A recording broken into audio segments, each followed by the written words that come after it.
Fantasy Flight is releasing a brand new game in what they are now referring to as their Whitechapel series, based on the original Letters from Whitechapel, which is about catching Jack the Ripper.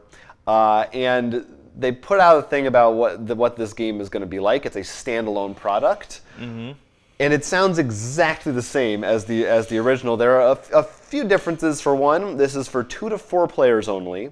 The other one went up to 6. Mm-hmm. And rather than Jack just trying to get to his hiding point, he now has different body parts that he is hiding and burying around the city. So at the start of the game, I know it's gross, Jack is going to be choosing not just 1, but 4 separate locations, and he has to make it to each one to do that.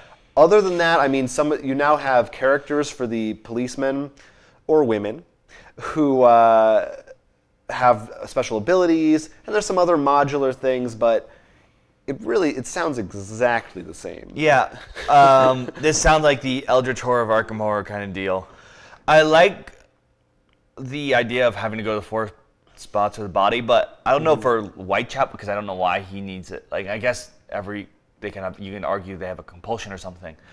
I could see this actually, and granted, this is in terms of a theme that's beaten to death, like either like Cthulhu or dark, and actually it's like ritual related or something, and maybe he secretly chooses one of, instead of just Jack the Ripper, it could be like secretly choosing one of 4 dark people, so you have to put 1 in this area of town and this, but you're not sure. So then there's some detective work of like, okay, we found one in this district, we know that means it has to be one of these guys or something. It'd be a bit more interesting. That could be interesting. Puzzle. I think they want to stick to historical accuracy. I mean, they're going with it, but I could see that would be much more, at least to me, more interesting of why the body parts are being spread.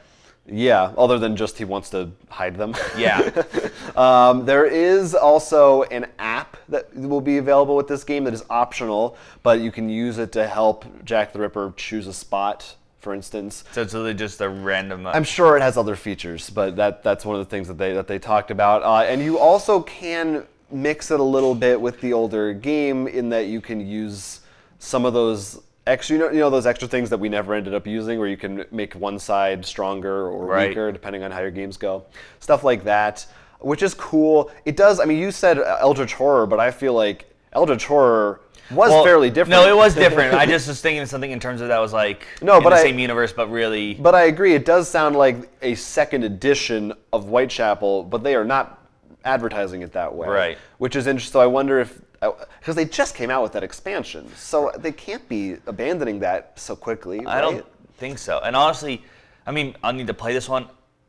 Just because of the fact the other one fits more people, I think I'd rather play that one. Well, what do you think about that? Because I know some people have very different takes on how many players they think are ideal for Whitechapel. Well, I think that's ideally maybe possibly let's say it's a lower number, but the fact that you can fit that, and I still think it's playable. I mean, it's not like it's unplayable at the higher numbers.